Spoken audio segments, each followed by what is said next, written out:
Ladies and gentlemen, I'm Victor Brooks, The Victor Brooks Show.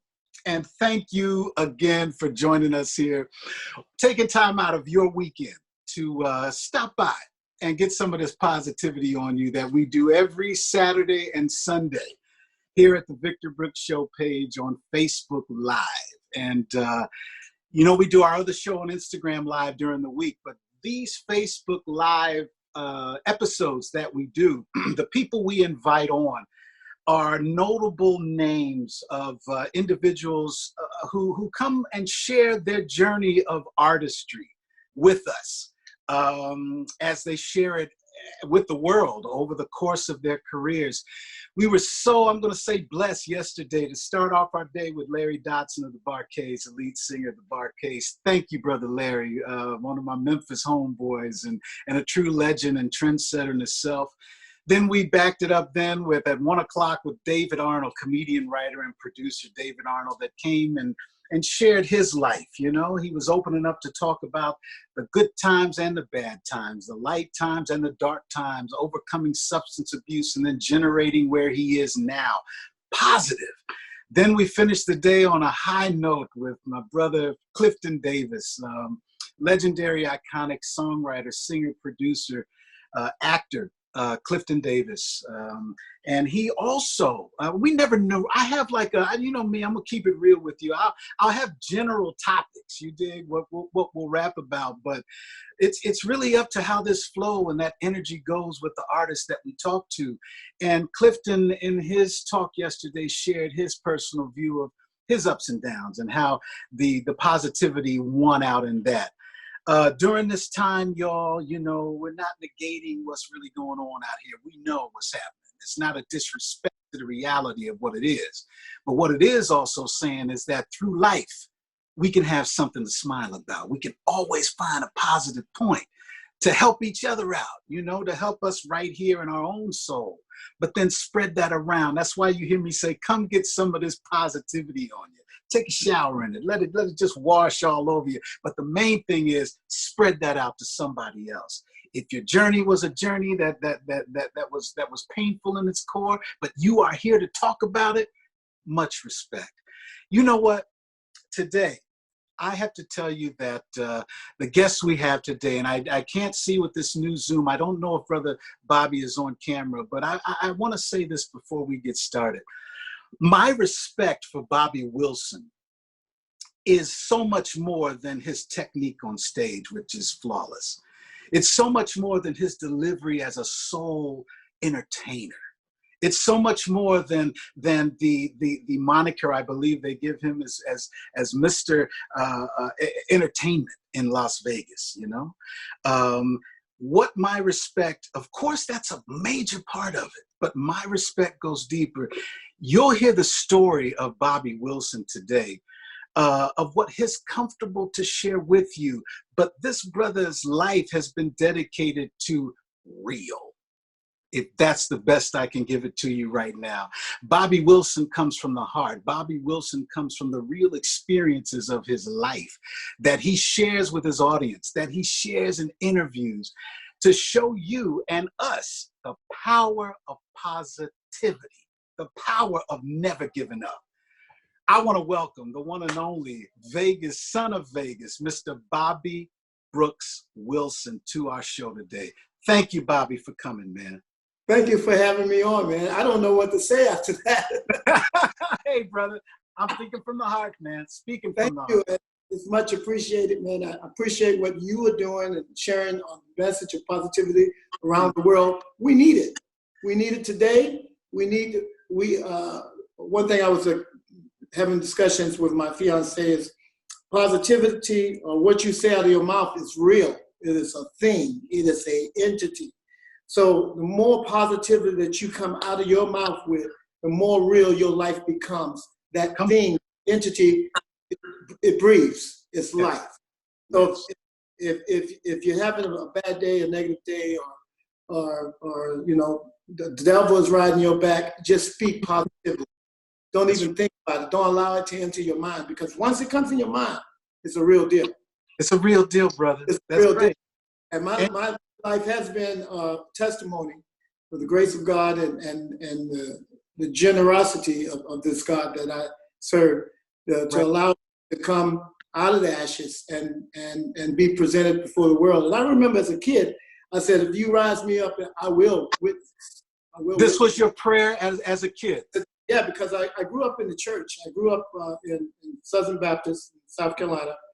And my mother was a baby girl of 12 brothers. And she came from Cordier, Georgia, potato farmers. Okay. And her 12 brothers, 6 of them were preachers and 6 of them were interesting. Okay. A lot of us share that one, brother. I can dig it. I got you. So I had colorful people around me all the time. But I grew up, I'll be honest, but before I went to church, I heard Billy Graham on TV. That's what turned. I went and gave my life to God at probably 7 or 8 years old in my bedroom. And then from there, my mom allowed me to go to church because she wouldn't allow us to go to church till we was old enough to understand church. Wow. And she was the mother of the church. She was the secretary of the church. So anyway, she was like, no. She made a big sister keep us while she go to church and handle her church duties.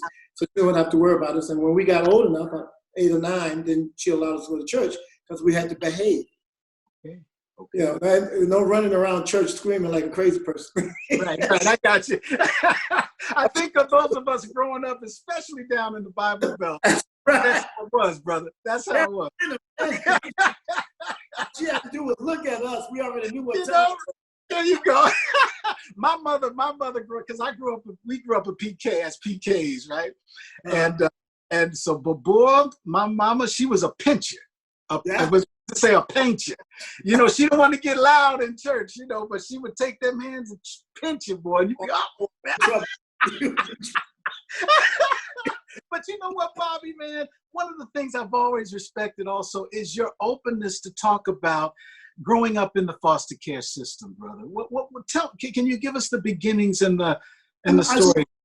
I shed light on that because I know there's a lot of kids out there in the program, and I want to encourage them to know that they have a special gift that they were given. My mom used to tell us all the time, you're here because God has a plan for you. You are special. We're all family. Once you walk into this house, we're brothers and sisters. We're all blood. Yes. And my mother kept over, her name was Annie Davis. She kept over 400 kids from 1941 till she retired, which they didn't realize she was 92 years old. Look at that, man. Much respect. Yeah, she went to renew her license and they said, is this true? You were born in 1918? And she goes, yes. And they took a license from her. So, okay. So my big sister calls me up and say, you need to call the DMV in South Carolina. Your mom was raising hell. And they said, I'm about to go on stage. You got to handle that. Click. Okay, right. Mom was a soldier, man. It's evident in what you're saying, Yeah, she wasn't ready to give up that license. And she passed away, 2 years later because they pretty much took her life away when they took her license. She was taking people to the doctor, besides taking care of the kids. She was taking elderlies to their doctor's appointments and all kind of crazy stuff. And I cleaning their house, cooking for them, cooking them dinner. Because as a little boy, she would take me when she would go clean somebody's house because they were sick and shut in. And she used to turn around and look at me. We're supposed to service our brother, our man. We are brothers keepers. And she would preach this all day long. And this, and as a kid, I'm like, this is the craziest lady I've ever met in my life, which is the only lady. But she would have so many different sayings that have now become part of my life. And so, no, I don't mind talking about growing up in the foster care. My mother gave me up, but she was a young mother. And I think it was the best thing she ever done. I started a book a few years ago. I haven't finished it yet, but it's called Blessed from the Start. Wow. Because I felt like God put his hands on me from the beginning. There you go, bro. I think it could have been very easily for me to wind up in jail. It would have been very easy for me to wind up on the other side of the fence because of my spirit and my so I get out there and I get involved. I don't wait on a phone call. I make the phone calls. Mm-hmm. So my mom was taming me, my spirit. She used to say, "Yeah, I got big dreams." Okay. You got big dreams. I hope you get them because your dreams are too big. Okay. And it carries my son, who's now 25. Okay. 5 years old. 5 years old. He looks at me. He says, "Dad, I want to get $500 million so I can buy you a house."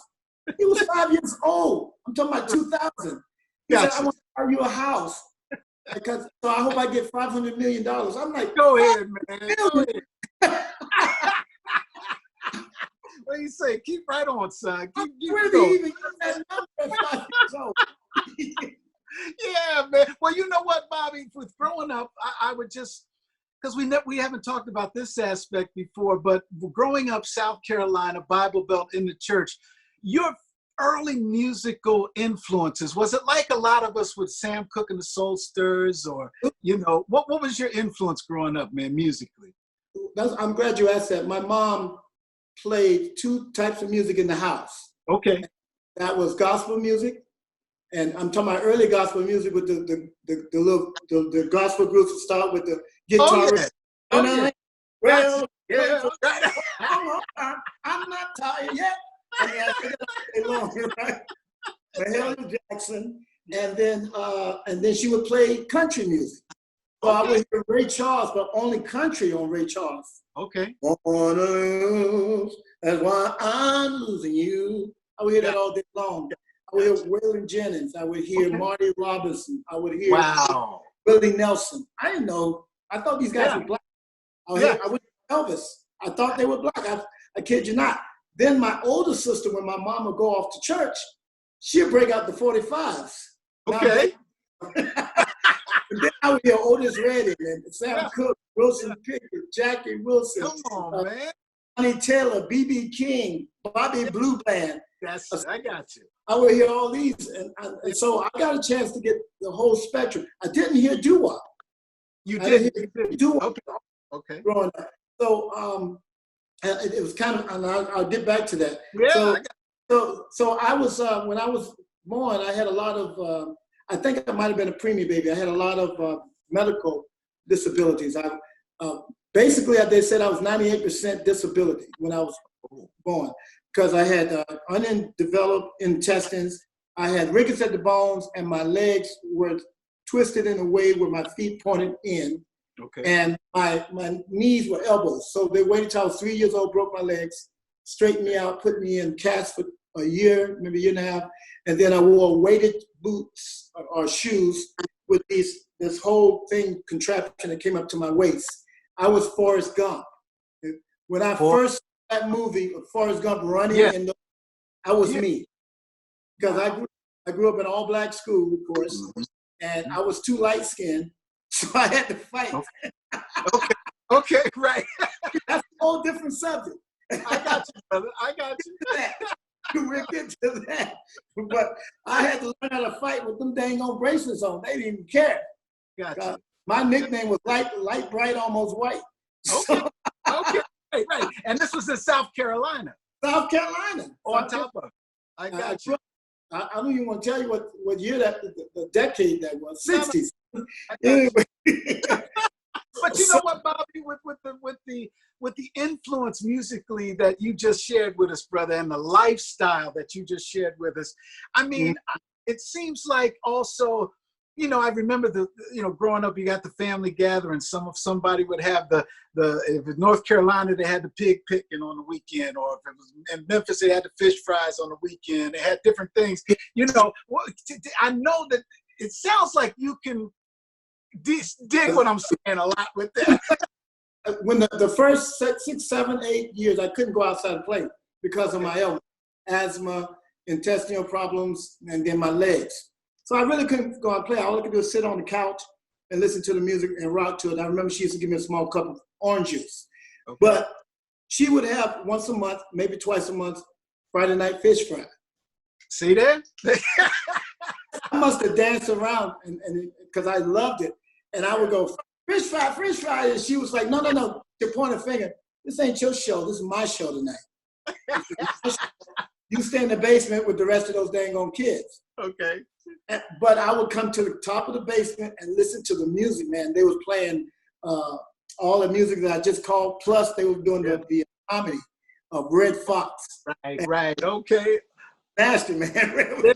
All the blue stuff. The blue stuff. Yeah. And they were playing cards and they were cussing each other out and having a good time. And so I loved it. And I guess I would fall asleep at the top of the stairs and she'd pick me up and take me to bed because I always wound up in bed and she never fussed at me. Okay. You know, because she told you to do something, she don't like to repeat it.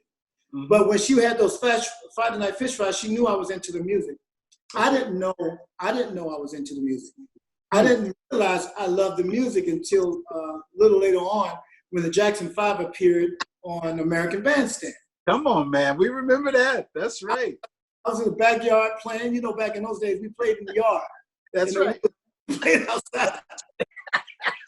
My mom was like, get out of the house. And we were come back before it get dark. I got you, brother. We couldn't come for water. Can we get some water hose out there? Get that water. Don't track that mud in the house. That's right. But you know what? With that growing up, man, and I think it's such a rich history because I was born in Baltimore, but then and our family moved into Dayton, where my brother was born, Dayton, Ohio. Shout out to my Rice family, Snag Rice family out of Dayton, Ohio, and the Wright family there out of Germantown. Then we moved to outside of Philadelphia where my sister was born in a little small town called Pottstown, Pennsylvania. Mm-hmm. Shout out to Pine Forge. What's happening? But then then the rest of our life was down south. It was at a young age. We went to Huntsville, Alabama, where my parents were working and going at Oakwood College. Oh, shout out to Oakwood. And they were working there. And then from Huntsville, Alabama, God took us to Memphis, Tennessee. And that is where, brother, I'm relating 100% with where you are, because my life in Memphis, Tennessee, the music that I was living with every day out of Memphis and the church experience. I grew up Seventh-day Adventist, so even on Sundays, my father would preach at what we used to call first day churches. And we would go there and get another kind of a feel of that gospel coming in. So everything, but that upbringing is priceless to me. Yes, it is. That down south upbringing, you know, no disrespect to the other parts of the country but we all have a foundation down south. You know. Right. But with your down south, what took you out of South Carolina? When did you decide, or why did you decide to leave? Well, I'll fast forward, you know, because I graduated from high school, I got married, and I decided to join the Navy. Oh, okay. And I'm glad I did, because on the religious side, my church was trying to get me to become a associate minister. To send me to the local theological college that was in Columbia. And I had to stand before him and turn it down because I knew I wanted to travel the world. Okay. I knew I liked women. Okay, so, right on. Say somehow this one ain't right. Well, we had some Southern preachers. Brother, I got you. We had some Southern preachers down there had more than one wife. Trust me. What did you say, Bobby? They didn't make that decision when they should have. Yeah. And I was like, I don't want to do that. I got you. So I told the church I want to travel the world, blah, blah, blah. And so that's got me out of South Carolina. And I'm so glad I did. Joining the military really opened me up for the world. It showed me all the different cultures, we're all one people, but we all came up with different roots and different beginnings. Right. That's right. That's why I started studying Buddhism, and I started studying Mormonism, and I started studying all the different religions because I came up so strong as a Southern Baptist. I didn't really think there was any other types. Gotcha. So while I was in the military, I was doing that, and you know, you tell God your life plan or any plan, and He laughs. And my life, right on, brother. I was going to stay in the Navy for 30 years, retire fat, dumb, and happy, and buy a trailer and drive around the world. But that didn't happen for me. After 10 years in the Navy and traveling the world, I did do something. I got away from church because of the Navy, And I used to go at the back of my ship. It's called the tail of the ship, and I would sing to the ocean. Wow. By that, I realized I wanted to be a singer. Wow. Luther Vandross was out, and he was out strong, and I was singing his whole album to the ocean. Right Nobody could hear it. And I remember working on some equipment. My CEO walked into my workshop, and he said, "Son, you're in the wrong business." And I said, and I was like, "You need to get out of my office." And I'll shut the door behind him. He was distracted. Okay. But we was doing 22, 24-hour days on those ships out at sea. And, with the Navy, I got a divorce, and because of a lot of it's because of the Navy. I was never home. I mean, I got married. I was home for a month, and then I was away for 6 years. Wow. Gotcha. Yeah, so that was over, and but I asked God at the fantail. I said, "You said try you." Somewhere in the Bible, I remember you said, "If all you gotta do is try, you ask, you ask, you will receive." So I said, "This I thought it was impossible." I said, "This is impossible. I just re-enlist for another 6 years, would have put me in 16 years." Wow. They gave me a $30,000 re-enlistment bonus because of the job I had. Okay. And I was married to somebody that I didn't want to be married to anymore. So I said, "This is impossible. I can't get out." I got you. And sure enough, I said, "So I want to get out and sing for a living." That's all I said. Okay. And I said, "So show me." I didn't pay attention. 9 months later, I started passing kidney stones. I passed 8. I passed 8. I know how that feels, brother. I got you. But 8? I don't know how that one, but wow. It's not good. Because you know you got another one coming, and you got to go through the thing you went through the first one. But anyway, I went through that, and I prayed my way through that, and then they gave me a medical discharge, totally unexpected. So you can't stay in the Navy. Boom! I was pushed out so fast, made my head spin. I went through a divorce. So at that particular time, and I had a 6-year-old son. So at that particular time, I thought my life had ended. I didn't realize he had opened another door. I thought it ended. As a matter of fact, this is how bad I thought it ended. I was ready to check out. Right on, brother. I was like, "You can take me. I'm done. I'm done." I thought I was at the end of my rope. And I met these beautiful Hawaiian people from Honolulu. Shout out to Honolulu. Hawaii, Malahu, Allah. Yes, brother. The first day I was there, I was trying to find my way around, and I stopped, and I asked this guy, I said, "Excuse me, man, can you help me? I'm trying to get there." He goes, "Hey, brother, how you doing, brother?" Yes. And I had the old stuff in me. I said, "You ain't my damn brother." Got you. I remember saying that. He goes, "Oh, brother, I love you. You my brother." And I went, "Oh." Right. It woke me up because I went to another place. Yes, brother, I got you. It woke me up just like that. And I went, and then I started paying attention. And I became friends with a lot of the Hawaiians, and they made me go to a karaoke bar with them, which I thought was a Japanese soup bar. Okay. "Hey, brother, Friday night, we go to karaoke. Come on. We go eat, drink. And I'm like, "All right, whatever." So I go there. And these guys are singing, and all of them have the most beautiful voices I've ever heard. Oh, man, the Polynesian voice, the Hawaiian, Samoan, they some singing. I know. I was Samoan because they kept saying, "What, you from right. What's your Samoan?" I said, "What's your name?" I said, "Bobby." No. What's your Samoan name? I said, "Name." I said, he said, "Oh, you look Paka. We're going to call you Paka." Okay. And they called me Paka. So I'm hanging out with him. I didn't know I was hanging out with Brother Iz, internationally known. Yes. I was hanging out with Casimir Brothers. I was hanging out with Ben Lee. I was hanging out with Johnny Valentine. I didn't know these guys were stars. We was at a karaoke bar. Okay. They always sounding beautiful. And even on sometimes, I lived on a place called Ever Beach, and they would say, "Hey man, Saturday morning, bring your guitar. We're gonna go sing a little. We sing Hawaiian songs. You sing soul songs. We okay?" And I'm like, So they loved hearing "Stand By Me, My Girl," and all that stuff, which was easy to play. Then they were teaching me Hawaiian songs, like Honolulu Moon and different songs like that. So I was learning those songs while they was teaching. didn't know they were stars. It wasn't Yeah. until Bruno Mars' dad, Peter Hernandez, walked in one night and he heard me sing and he said, "Hey man, you got a nice voice. You should come see our group." I was 240 pounds at the time. I was like, dude, that's why I looked some more.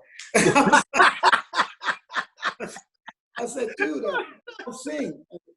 And I thought he was like a pimp. I said, "I don't sing you." Okay. He goes, no, this is my group. He gave me his card. I went and checked out the card. Glad I did. Yes. But the first thing I said when I saw them was, "I can't do that." There were 7 good-looking guys in red suits, pompadour, good-looking, slim guys, you know, and they were singing in harmonies and dancing and moving and smiling. Yeah. And I'm like this big old hopeful, like, "Hey, brother, I can't do that, right?" Gotcha. And Pete said, "Come backstage, come backstage." And 7 girls in there that did all the women's songs from the 50s and 60s. And little Bruno was 5 years old, and he was doing Baby Elvis for the show. And so I came backstage. They hired me, which I didn't realize I was hired. And about 6 months to a year, I'm doing the Doo Wop thing, having a good time, enjoying my life. Mm-hmm. I'm out of the Navy now. I'm doing this full time. And tears started coming down my eyes, and I didn't realize they were. And I'm like, it dawned on me, how did I get here? Wow. Right in the middle of the show, and I'm saying, "Ooh, wah, ooh, wah, ooh, wah." I mean, I'm smiling all night, but I remember the tears coming down my face, and my mind, how did I get here? And the voice was resounding. It said, "You asked me." Boom. And I was crying like a 5-year-old. Yes, I know how you feel. Because I was like, "Oh my God, he's real. He's real. He's real." And I was like, and then he went further, which I didn't tell people, but I'll tell you. He says, "Okay, you lean on me, you get whatever you want." Exactly. And I was like, and so I remember Johnny Valentine. He was our vocal coach. He's Bruno Mars' uncle. He looked at me. And he's like, "What the fuck's wrong with you?" You know, like, "Ooh, wah, ooh, wah." I said, "I'm happy." Right. That was fine. You know, I was like, I can't do it. I said, I can't, you know, but I was smiling. Yeah, right. But something was hitting you that, brother, let me first say it, and I know this story is not over, but just that first part of what you just shared, brother, you know, I'm not the most religious person in the world. My spiritual game is not even game. My spiritual connection is so reconnectedly strong. Mm-hmm. But what you just shared had that spiritual positivity. It had that personal positivity, that humanistic positivity. Right. Brother, some people would call it is a testimony, a witness to what I mean, you took us from South Carolina Bible Belt. You're growing up with the in-your-face racism feeling of coming through school. Then you took us into your journey of serving our country. Much respect. Thank you for your service, by the way. And then what you were dealing with your personal thing of your marriage and fatherhood at that young age. Realizing certain things about yourself that you were growing into, of realizing this is my positive, this is my negative. Right. And then it took you to this whole, then you said your prayer of dedication at a time of your life when you were like, you know what, which I understand, which is what it's like. And hey, God, I don't know what else is. We call it the throw your hands moment. It's like, hey, I don't know. And then somehow you end up in Hawaii. Right. All right. I'm just paraphrasing this as the listener, because I know I'm seeing these comments come up on the screen, and people are like, you know, going through their thing of hearing it. But I'm sharing that you end up in Hawaii, one of the most beautiful places in the world, but you still came with your own personal, at that time, confusion, anxieties, different things you're working through. So God put you in a place right now of saying, hey, wait a minute. You're going to meet this person. They're going to call you brother. They're gonna welcome you into their family, which Right. gonna remind you that you ain't alone. And then Right. on top of that, I'm gonna remind you that I gave you a gift. Right. You did, and then he put you in the situation where you're on stage. The names you named, I mean, those in Hawaii specifically, these are legendary names. Yeah, You know, these are names that you just don't walk up and join this crew in Hawaii. But on top of it, come on, Johnny Valentine? Yes. It's like your man that's taking you as a mentor through. Brother, I had to paraphrase that. I didn't mean to break the story, but that was my moment to say, you know what, man? Well, God is real. Inspirational, man. Well, God is real, and I acknowledge that. That's the only way I've gotten where I've gotten.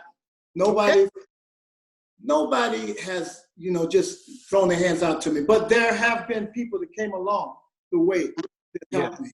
And so Peter, I would say Peter and of the Love Knows, Peter Hernandez, Bruno's pop, was the first one to say, okay, you're welcome into the family of the Hernandez. Let's chill.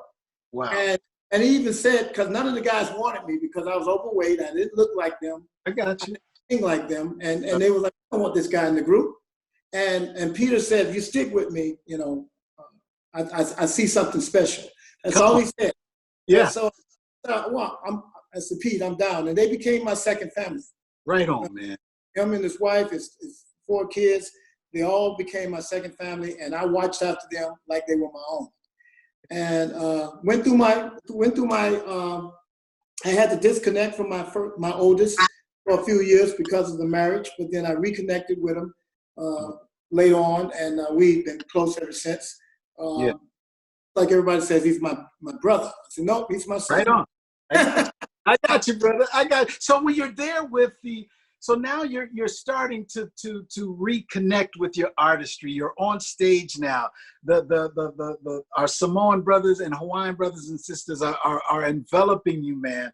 And now you start, if I'm not mistaken, now you start does somebody see you performing? I know somewhere around here, you and Paul Revere of the Raiders started to connect, right? Legends in Concert, which is a company based out of Las Vegas. Okay. John Stewart opened a show in Hawaii while we were performing at the Waikiki Sheraton. So Paul Revere of Paul Revere and the Raiders was a part. And they decided to come over to see Bruno because they love Elvis. Now we're talking about Bruno Mars, right? Bruno Mars. Okay. We got to hear this story, brother. Go ahead. I ain't going to interrupt. Yeah, Bruno probably was 9 or 10. Yeah. And they wanted to see Bruno because the talk of the town, Bruno was Hawaii star at that time.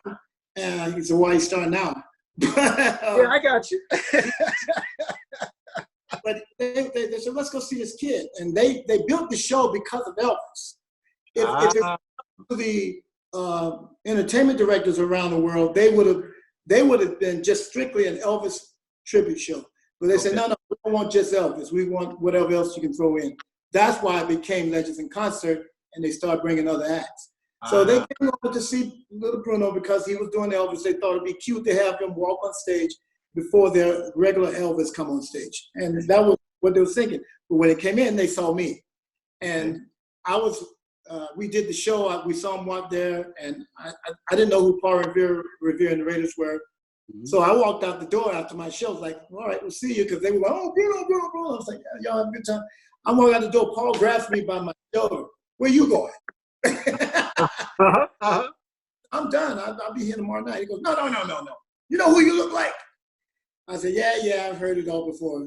And he goes, you heard it all before? He said, this guy was a legend. He was this and that. I used to work on. He said, you even talk like her. And he says, can you put together a Jackie Wilson tribute? And I said, I'm an artist. I don't do impersonation. And I walked away. Okay, now, wait. I'm sorry, Bobby. I'm sorry. Now I've got to. This is incredible. In other words, everything that we talked about that you've been through, your life took you to Hawaii. You're on stage. You're doing this concert now. Little Bruno is performing as little Elvis. Okay, then you finish your set. Mm-hmm. You're about to leave. Paul Revere of the Raiders, one of the icons of 80s, turnaround pop rock music. Much respect to Paul Revere. Comes to you, and he's explaining to you wait a minute, don't you know who you look like? Don't you know who you sound like? What are you doing? And he has to explain to you the chronological history of Jackie Wilson. Which I should have been slapped because Jackie is iconic Black history. No. I mean, I heard Your Love Is Lifting Me Higher. I knew Lonely Teardrops. That's all I knew. And I was like, he was like, are you kidding me? This guy's like Black Elvis. You know, that's how far. Yeah, right. You got to do him. You got to do him in my show. You got to do him. And I looked him right in his eyes and said, I'm an artist. I'm Bobby Brooks, the artist. I don't do impersonations. I smiled and I walked away. And Come on. That's right. My mom used to tell us, one of the things that my mom used to tell us, if it comes in 3, God is talking. I see Paul Revere for the second time somewhere out in town, and he goes, didn't I tell you I want you to do Jackie Wilson? And I said, thank you, Paul, I appreciate that. And at this time, I've done a little research on who Paul Revere was. I still didn't look up Jackie Wilson. So I said, it's an honor for you to offer me that, but no thanks, I don't want it. I went on my way. Maybe a month later, Paul Revere sees me somewhere else, and he grabs me by my ear, and he says, hey, Papa, you're going to be my Jackie Wilson. And that's when Mama said 3 times. Right. Okay. All right, brother, you know what? In other words, because this line, when you look back on it, it's filling up right now. Right. So I want to make it clear. In other words, you're telling us that at that moment in time in your age, you had no clue of your relationship with Jackie Wilson. No, not at all. Go ahead. And growing up, I add this, growing up, I always wanted to know who my mom was. I never even thought about who my dad would be. I kept picturing my mom being a Diana Ross-like character, driving up to my foster home in a super stretch limo going, my son, my son. That's what I kept dreaming for some reason. Never thinking of who my father was. People would ask me, especially when I was in the Navy, do you know who your father is? I said, I don't know, I don't care. And that's the way I was. But Paul Revere, you know, he made such a big stink of Jackie Wilson. Friend of mine, still a friend of mine today, she's a singer. She went out and bought a CD of Jackie. And she goes, who does that look like? And I almost fainted. Wow. And I was like, wow. Because growing up in a foster home, nobody looks like me. Nobody talks like me. Nobody walks like me. Nothing. Everybody's from different backgrounds, white, black, Chinese, Asian, whatever. So to see somebody look like me, that got me. That was first. And then I started diving into the history of Jackie Wilson. And when Paul hit me the 3rd time, I heard Mama say 3 times, God's talking. Yeah. So I said, okay, Paul, I don't know how to put together a tribute for Jackie Wilson. And then Paul said something that I use for every project now. And I didn't know what he was doing, but he said, can you dream? So what do you mean? Can you picture yourself on the stage singing as Jackie Wilson with singers and the dancers and blah, blah, blah, the band and the lights and all the, I said, yeah, I've been dreaming all my life. Good, that's all I want you to do. Wow. He says, and then 6 months, I want an audition. Okay. I gave him an audition in 2.5 months. Okay. Because I started visualizing it, right? He says, do it before you go to sleep. So I started visualizing me singing Jackie songs with all the dancers and blah, blah, blah. Before I went to sleep. I did it for like a month. I just made sure I played some Jackie music and visualized me doing it. Yes, yes. And I didn't realize it gets into your subconscious. The next thing you know, I got a guy writing charts for me. I got a girl teaching me how to dance. I got a guy teaching me how to lose weight. I'm looking for somebody to show me how to do my hair. I didn't know how to do my hair like this. So next thing you know, I'm starting working toward that way without even thinking about it. Mm-hmm. And then after I hired the band, the band leader said, do you want to rehearse? You want me to hire some singers and rehearse? And I'm like, yeah, I'm paying you. So he did that. We started rehearsing, and I went to Paul, says, I'm ready to do my audition. He goes, I gave you 6 months. You ready now? Yeah. I said, yeah. He said, you sure? You can get another 2 months. I said, no. I got it. I paid for it. You know. Yeah. because I didn't know anything about show business, I gave them a half-hour show. And they sat there and enjoyed it. Enjoyed it, right. So you learned the lineup of a Jackie Wilson set. This is your tribute show, right? But here's the part that I didn't think I got it. Okay. There was no video for me to compare Jackie's dance moves, how the style of singing and all that. So I improvised because I went to the library and all I could find was a paragraph, not a book, a paragraph. What? Jackie was iconic aerobic style singer. Yeah. That's all he said. So I said aerobics, aerobic dancer, iconic singer, a musician. That's what they had about Jackie Wilson. Nothing else. I couldn't find nothing in any history books, nothing. So, and then I finally got a video from Blockbuster that I had to buy called Jackie Wilson on Shindig. But on that, he didn't really dance. He just stood there and sang Danny Boy and a lot of ballads. And he did Baby Work Out, where I got to see a little bit of his dancing. But nothing as described as many people described to him. Say, man, this guy would do backflips and this and that. And I backflips. I'm like, he did backflips? Right. Yes, he did. He didn't do backflips. Okay. He just did that. Well, yeah, right.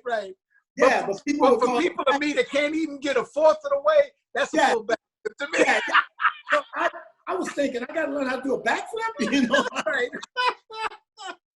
But so I didn't really know what I was doing. So I said to myself, I'm just going to give them the best body. Okay. And hopefully they'll hire me. Well, I did the audition. They hired me on the spot. And then Paul came up to me and said, I thought you said you never did Jackie Wilson before. Wow. I said, I haven't. This is my first audition. He goes, stop lying to me. That was Jackie on stage. Wow. That was Jackie. What I saw today was Jackie. You're the first act. They started their business in '83. They hired me in '95. You're the first guy that we hired on the spot, ever. You have the job. And that was it. That was the beginning. Then he sent me to Atlantic City. And come on now. Now in Atlantic City, brother, you it's almost like we are so in sync on this, because right now I was just about to call the point of Atlantic City. Yeah. And it seems like, Bobby, that after everything, that was, first of all, that was an incredible story right there. That was incredible. And this portion now in Atlantic City, another level.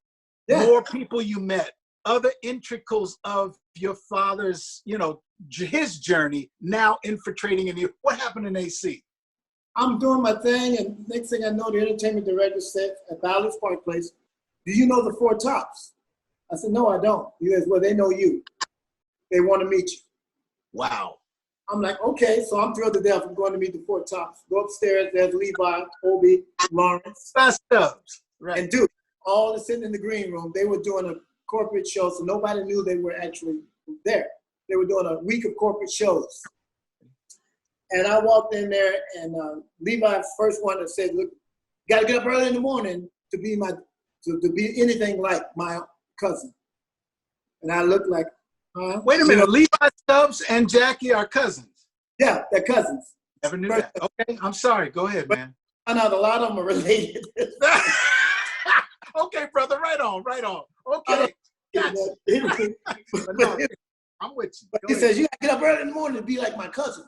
Or even be close to my cousin. And I didn't understand where he was coming from. And Lawrence, don't pay him no mind. And Lawrence kept going, you got to be family. You got to be family. You got to be family. He says, and then Duke said, are you acting like Bobby or Jackie right now? And I was like, acting? I said, I'm being Bobby. No, you're not. You're being Jackie. You're being Jackie, right? I said, no, I'm being Bobby. I don't know what Jackie Wilson would be like on stage. And they laughed. And Lawrence says, man, he says, I gotta introduce you to Billy Davis. He's another cousin. Billy Rokel, his name was Rokel Billy Davis, and Lawrence named his son after him.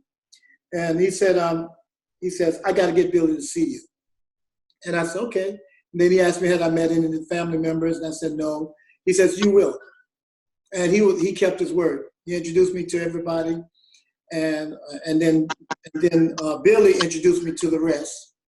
And Billy came in, but Billy didn't want to see me. Billy, when you check up Rokel Billy Davis, Billy was big time. Billy was he did commercials for Eric McCain, all the Coke commercials from the 60s. Was Billy Davis. I like to teach the world to sing and all of that. That was Billy. And then the commercials you would think like meow meow meow meow meow Right. meow meow. He was the man. That's right. Yeah. So Billy taught me a lot. And Billy came in, he watched the show, and Lawrence told me when he called Billy, Billy says, "I don't have time for that. I'm not coming to Atlantic City," because Billy lived in New York. "I'm not coming to Atlantic City to see wannabe Jackie Wilson."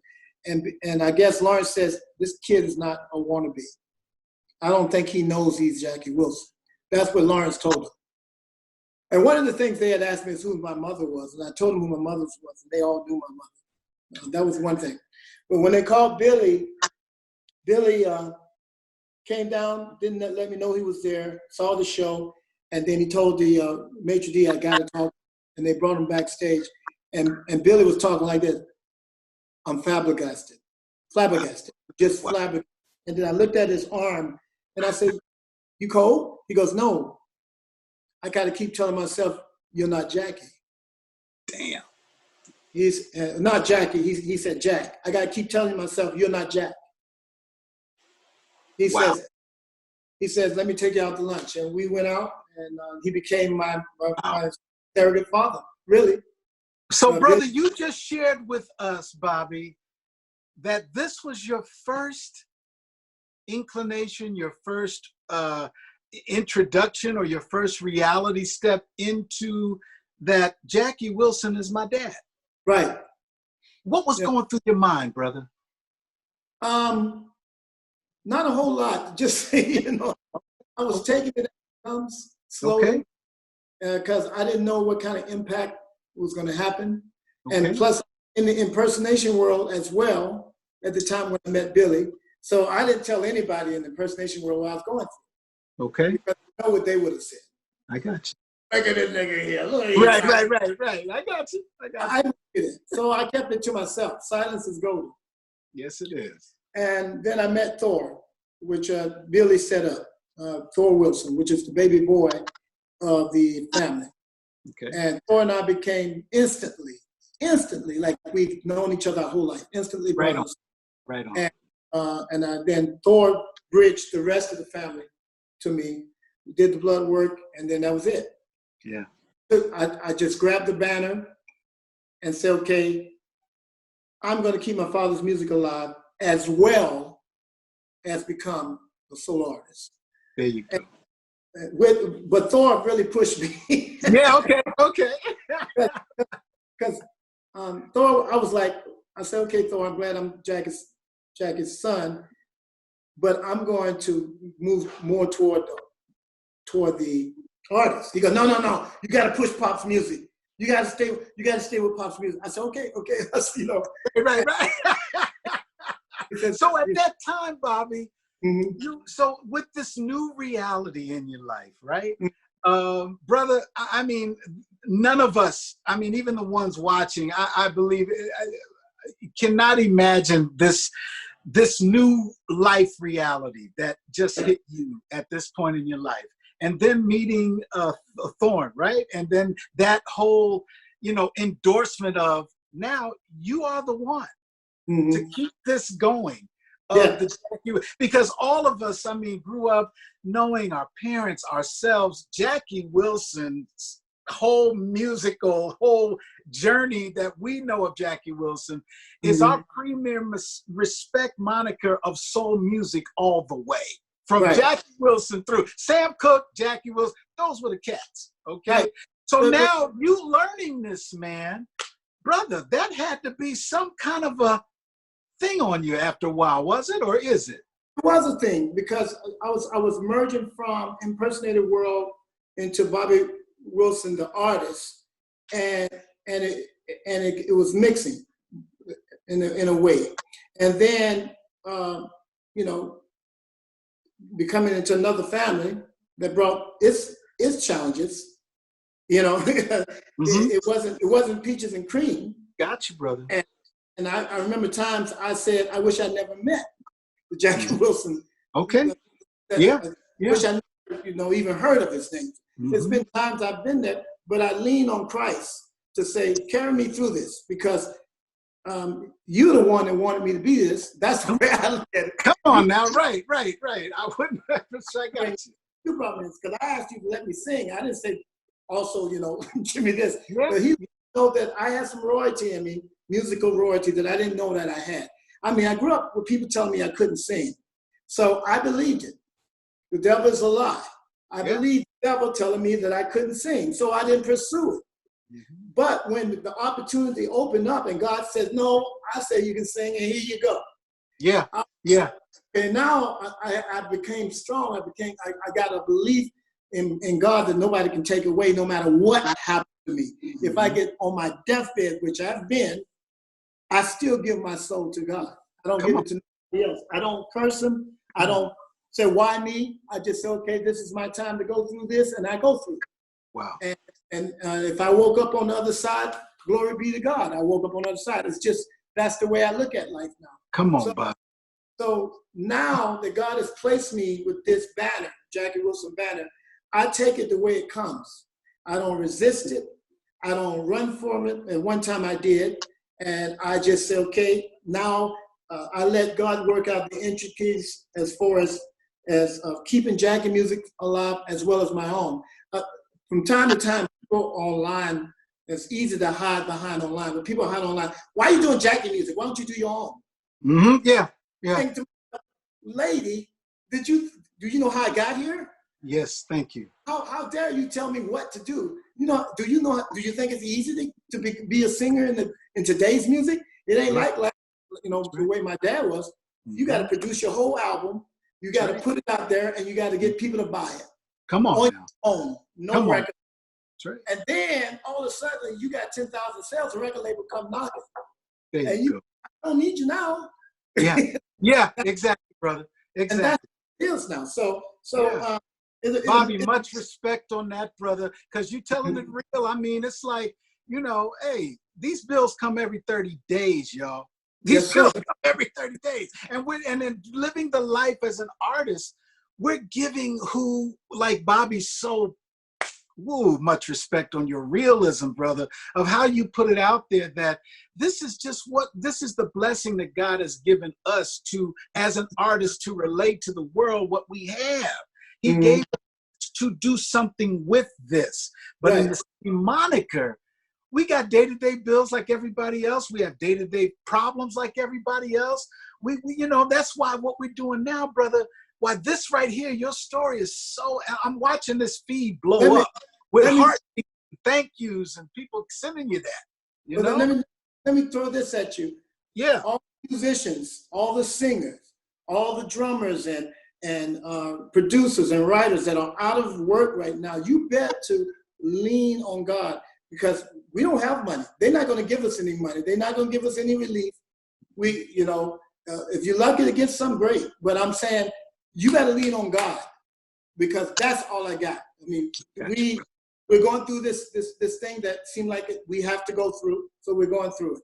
And for musicians and independent business owners as myself, we kind of left out in the cold. But God is taking care of me and my lady. Go ahead. Come on now. He is taking care of us. Money has come out of places that we didn't expect money to come from, but we expect God to take care of us. Yeah. If he can take that bird that doesn't have a job, he can take care of me. Mm-hmm. If he can take care of that animal that sleeps in the ground, he can take care of me. And if your faith ain't strong now, then it's never going to be, because God will bring you through this. And it's been rough, but at the same time, I'm so thankful. I mean, I have had miracles happen during this time that I look at my girl, she looked at me, and I said, what are we going to do? She said, you know what we're going to do? We're going to lean on Christ. And it worked. Right on, Bobby. This will get us through the next 20, 30 years, whatever God give us on this earth. So I say out to my fellow musicians that don't give up, don't give in, don't buy into what conspiracy theories out there. Forget about it. That's all God's work. Remember the serenity prayer. What I can change, I can change. What I can't is God's. Mm-hmm. That's it. That's it. Don't add to it. Don't take from it. If you can change something, do it. But if you can't, beyond you, forget about it. I mean, really, forget about it, because you can't do nothing about it. If they come knocking on my door tomorrow and says, you got to do a vaccination shot, give to Caesar's what's Caesar's, I have to do the vaccination shot. I got you, brother. I got you. Anyway, Bobby Brooks Wilson, man, you've shared with us today your life, that especially with the last few minutes of what you just shared right now, Bobby. I got to thank you for it. I give you much respect for it, my brother. Your artistry, your endurance, your faith, your due diligence to what you learned in your life, that this is what Bobby is going to do. This is what Bobby leans on. And in your journey, you were so open about your journey is led by your faith belief, your spiritual belief, your connected belief. Bobby, this is all a part of this positivity thing. We're just, I mean, man, I ain't Arsenio Hall. I ain't the big cats that got the big numbers, but in my way, brother, I'm just trying to do the best I can. Through the stories like you, to say, yo, you know what? Like Bobby just so put it together the right way. Yo, we all in this together, man. And it's always something we can smile about. It's always something, it ain't gonna be easy. It's gonna be rough sometimes. Right. Today was rough, for a lot of us, but we gonna get through this. And what Bobby just laid out in his whole life's journey, ladies and gentlemen, is a testament to say, what Bobby started off with his foster care upbringing, then it led him through his Navy journey, then it led him through his first divorce, then it led him through his situation as a father, then it led him, his faith led him all the way to the stage where his sense of self started to grow again, where he started to realize, wait a minute, my mama used to say 3 times, okay. So by that second time, that third one came up, I know what this is about. And this carried Bobby through, y'all. This is why we're doing it. Bobby, much respect, man. Thank you, man. Appreciate it. Thank you, man. And and the journey's not over. I'm still writing the book, still writing the screenplay. Please, we want that book. We want that book, brother. So I got some new management right now. So New York area quite a bit in the fall, once this thing is released. And next year I'm going to be all over the country, because God has blessed me with some producers. I'm going to be able to put some new music out. So right on, man. We'll be dropping to you first. Oh man, come on over, Bobby, man. It'd be an honor, man. We would do a whole thing, brother. Now tell us about Vegas. You are one of the princes of Vegas, is what I've heard you called. Okay. And ladies and gentlemen, when this thing is over, when you go to Las Vegas and you see Bobby Wilson's moniker, ladies and gentlemen, this is an experience that you will never forget. Like and I'm glad he said it first, that all the way back to the Four Tops with Levi Stubbs and everybody else, you're going to sit there looking like, what is going on right here? So tell us about Bobby Wilson Vegas before we close, brother. Well, I have several shows that's coming up this year here in Vegas. Just check me out online, BobbyBrooksWilson.com, BobbyWilsonMusic.com, of course, Instagram, and Bobby B. Wilson, and Twitter, Bobby Wilson 22. So check me out, and I will have all kind of good stuff coming out. We got a lot of good things coming up, but the recording, the new music is coming out. I want to say this. I do have a idea that I put together along with some friends of mine, where we're doing the music of the sons of legends. Wow. And with several of those guys, I want to shout out to Gemini Bird, Solomon Bird's son. Shout out to DeFrance, Gene Chandler's son. Come on. Roy Hamilton Jr., Roy Hamilton's son. Joe Tex, second, Joe Tex's son. Otis Redding the third, Otis' son. Benny King's son, and Isaac Hayes III, but he don't sing. Isaac Hayes III is a DJ like you. Gotcha, man. But I want to shout out to those guys. But the idea became because, and David Ruffin Jr., of course, and Lou Rawls Jr. So we come up with an idea where we're going to have those shows from time to time. There's a combination of, and mainly just to keep the music of the royalties of soul music alive. I think we could keep the royalty of soul music alive. Now, all these artists I call out have their own music. Yeah. But every now and then I like to do a program where we feature their father's music, and that's what's happening. Brother, so man, Bobby, I know you can't see it, but this whole line is lining up.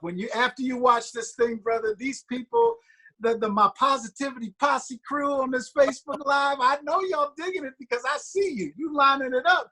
They can't wait for this soul continuation, brother, that you and these other brothers are doing, and then your own individual artistry that you're doing. You're keeping that soul. You're paying the respect, but you're also showcasing what your natural soulfulness is, and that's the respect, man, to all of you cats. Also, T.J. Hooker, which is Johnny Taylor's son. Okay. Yeah. Come on, T.J. I get them all in there. And you know what? You met our co-producer, Wendy Vaughn. This show's produced by my brother Christopher, my sister Julie, myself, and Wendy Vaughn here. Wendy is that's it. And you know what? She's following right in because her mom is Wanda Bond of the Emotions. The Emotions, you know? And she and some of her other friends and families of siblings are with that same focus, you know. So much respect, man. Ladies and gentlemen, I don't want to close it because I could keep going with Brother Bobby, man, with this positivity.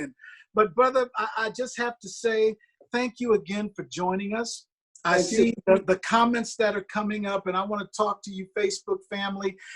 You know what? We're not going to stop this. We made this decision today, you know, even though we're not in our studios and we're not on Wilshire Boulevard right now. We're not in with the closed in, you know, which I love. I love my Third Wheel podcast family.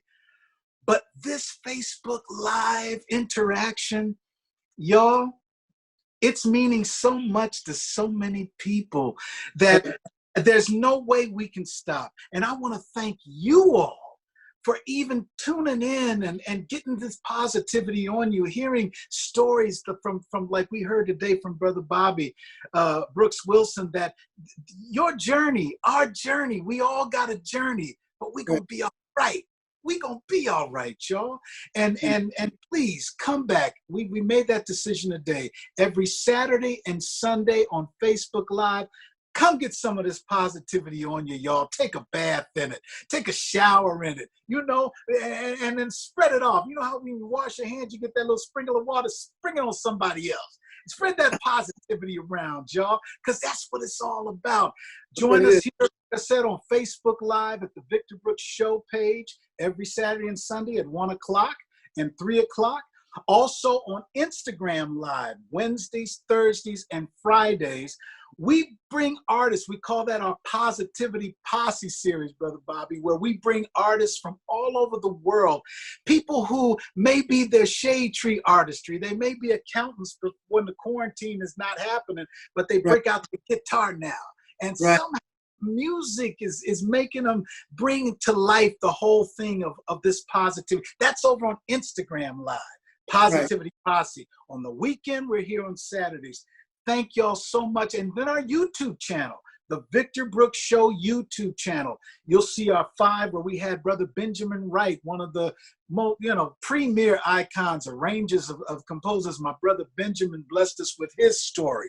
Then we have Wayne Vaughn already up on YouTube, one of the pioneers of soul, funk, and jazz with Earth, Wind, and Fire and Maurice White. Wayne Vaughn is up there. We also have the Brian McKnight Jr. and Nico McKnight, the sons of Brian McKnight and Julie McKnight, who tell their story of artistry, just almost similar to what my brother Bobby shared, his story of artistry growing up as a sibling of an icon.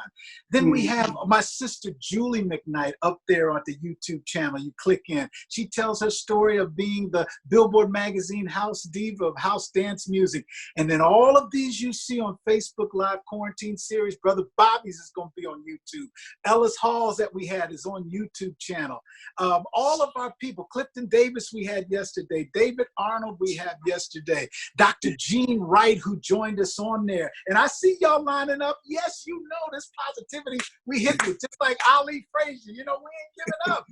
We got to go to work on this positivity. So Absolutely. When you come on that channel, log in and get it on you. Brother Bobby, I love you, man. And I got respect for you, my brother. Thank you so much, man. Thank you. Much respect to you as well. Thank you for having this program. Thank you for giving us this window of opportunity to share our stories. Everybody is in this together, and we all have our own individual stories. And we do have a story. Write your book. Write your book, brother, because you're writing a great one. You're writing a great one. Much appreciated. Much peace and blessings. Good friends, thank you for tuning in. Yes, man. Thank you, Sister Wendy. Y'all take it easy, y'all. Peace and love, y'all. We'll see you next time on the Victor Brooks Show Quarantine Series.